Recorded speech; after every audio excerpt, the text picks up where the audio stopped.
Have you ever wanted to know what it's like to shear an alpaca? Or maybe you're an alpaca owner planning on shearing your own animals. I thought I would share my technique with anyone who's interested in seeing this process from an alpaca shearer's point of view. To start, my assistant and I lift and lay the animal gently on their left side and lightly restrain the animal's feet to keep them from kicking or jumping into the shears. We blow out the dust and vegetable matter out of the blanket to clean the animal slightly before shearing. Dust and dirt dull the combs and cutters of the shears and can cause them to overheat.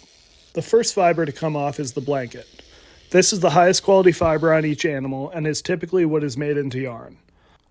You can see here that I collected a fiber sample from this animal, which gives the owner data on the animal's fiber and can help inform breeding decisions.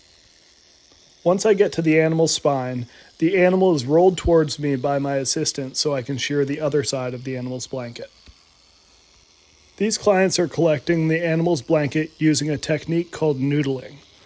The purpose of this, instead of just collecting the blanket in a bag, is to keep the blanket as intact as possible.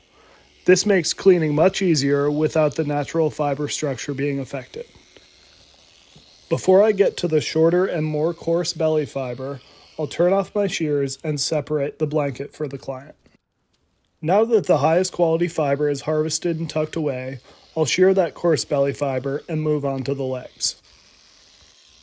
Leg fiber is considered third quality and is often used for felting dryer balls, used to make bird nesting balls, or even used as mulch. I am leaving some leg fiber on this animal to protect it from biting flies throughout the summer. Now it's time to trim up their big fluffy tail. The goal is to leave them with a well-shaped tail while making sure to remove all of the matted sections. I always make sure to feel the tip of the actual tail to avoid nicking it. Next, I roll the animal back on its side to finish shearing its other back leg, other side of the belly, and clean up any spots that I may have missed. Now it's time to shear the neck, face, and top knot. This animal is getting a bobblehead, which shapes the fiber of the animal's face and head to make a sphere.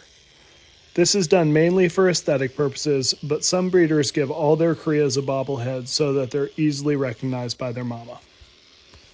It's important to still give them a good trim near their eyes so they don't go wool blind. For the last time, we roll the animal over to be able to shear the other side of the neck. Neck fiber is considered seconds, which is used for rug yarn, felting, and also dryer balls. Once the top knot and neck are taken care of, the last leg can be shorn. I'm cautious near their armpits and elbows to avoid pinching a tension wrinkle or dry skin. Here you can see my assistant kneeling over the neck of the alpaca, and it's important to note that no weight is being applied to the animal's neck. This technique is used to allow my assistant the use of both of his hands to collect and move fiber and to be able to adjust the restraints. I always give the animal a quick nail trim while they're down on the mat, and now this guy is good to go. From start to finish, this process takes only about 7 minutes, and it is a safe, efficient, and reliable technique to shear an alpaca. This handsome guy is all set for another year.